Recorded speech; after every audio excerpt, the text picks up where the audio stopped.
जय हिंद स्टूडेंट। आज हम इकोनॉमिक्स पढ़ेंगे। इकोनॉमिक्स में हमने डेप्रिशिएशन पढ़ लिया है, ग्रॉस इन्वेस्टमेंट पढ़ लिया और आपका नेट इन्वेस्टमेंट पढ़ लिया। अब इसके आगे की टर्म में हम पढ़ेंगे स्टॉक एंड फ्लो। ठीक है, स्टॉक क्या होता है और फ्लो क्या होता है, ये दोनों चीज़ों में आपको डिफरेंस पता होनी चाहिए और ये पता होना चाहिए कि स्टॉक और फ्लो होता क्या है। तो स्टॉक जो होता है उसमें जो पर्टिकुलर क्वांटिटी का मेज़रमेंट होता है वो एक पर्टिकुलर ऑफ टाइम पर होता है, और फ्लो जो होता है वो उसमें जो मेज़रमेंट होता है पर्टिकुलर क्वांटिटी का वो स्पेसिफाइड पीरियड ऑफ टाइम के लिए होता है। जैसे स्टॉक जो होता है वो एक स्टैटिक होता है, एक निश्चित बिंदु पर एक डिटर्मिनेशन होता है। मतलब जैसे आपका मैं पूछूं कि 6 मंथ में कितना स्टॉक है, या अगर आप राइस लाते हैं, जैसे आपने राइस डब्बे में भर के रखे हैं तो आपने स्टॉक करके रखा है, ठीक है, डेट इज़ स्टॉक। और फ्लो क्या होता है, वो चीज़ फ्लो में रहती है, मतलब वो चीज़ स्टैटिक नहीं रहती है, वो मोशन में रहती है। वो चीज़ स्टॉक जो होता है वो मोशन में नहीं होता है और फ्लो जो होता है वो मोशन में होता है। जैसे अगर आपसे पूछा जाए कि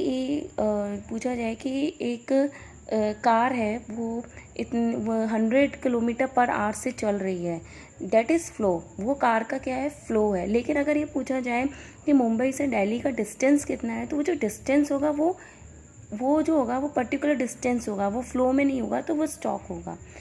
तो आपको इन दोनों का डिफरेंस पता होना चाहिए। स्टॉक पर्टिकुलर ऑफ टाइम के लिए होता है, फ्लो स्पेसिफाइड ऑफ टाइम के लिए होता है। जैसे 1 घंटे में कितना हो गया, 1 दिन में कितना हो गया, 1 महीने में कितना हो गया, 1 साल में कितना हो गया, मतलब वो चीज़ फ्लो में रहती है, वो चीज़ रुकती नहीं है। और एक रुकी हुई कोई चीज़ पर्टिकुलर ऑफ टाइम पर होती है, वो आपकी स्टॉक होती है। इसके कुछ एग्जांपल हम लिख सकते हैं, जैसे rice stored and sales of rice stored, हमने एक फर्म ने गोडाउन में 20 kg स्टॉक करके रखे राइस की, डेट इज़ स्टॉक। और अगर उस राइस में से उस शॉपकीपर ने या उस गोडाउन वाले ने 10 किलो राइस सेल कर दिए, तो जो वो सेल हुए हैं वो क्या हो जाएगा, उसका फ्लो हो जाएगा कि 10 किलो राइस सेल हो रहे हैं, रिमेनिंग स्टॉक कितना रह जाएगा, 10 kg रह जाएगा।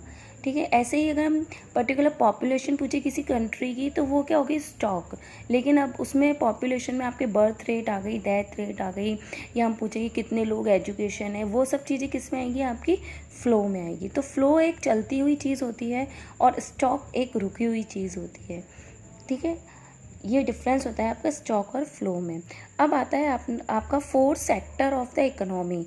इकोनॉमी में कितने, मैक्रो इकोनॉमिक्स में कितने सेक्टर होते हैं, ये आपका क्वेश्चन आता है। तो ये आपके 4 सेक्टर होते हैं। हर एक इकोनॉमी में जो होते हैं वो आपके 4 सेक्टर होते हैं।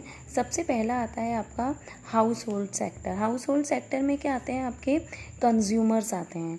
ठीक है, हाउस होल्ड सेक्टर में हम लोग आते हैं, जो कंज्यूमर्स होते हैं, जो हम पर्सनल यूज़ के लिए कंज्यूम करते हैं, वो कंज्यूमर्स आते हैं आपके हाउस होल्ड में। नेक्स्ट आता है आपका प्रोड्यूसर सेक्टर। प्रोड्यूसर सेक्टर में प्रोडक्शन से रिलेटेड सारी चीज़ें आती हैं। ठीक है, प्रोड्यूसर सेक्टर में प्रोडक्शन से रिलेटेड सारे रिसोर्सेज आते हैं। गवर्नमेंट सेक्टर में गवर्नमेंट आती है। गवर्नमेंट इसमें एज अ वेलफेयर सोसाइटी भी काम कर सकती है और एक एज अ प्रोड्यूसर भी काम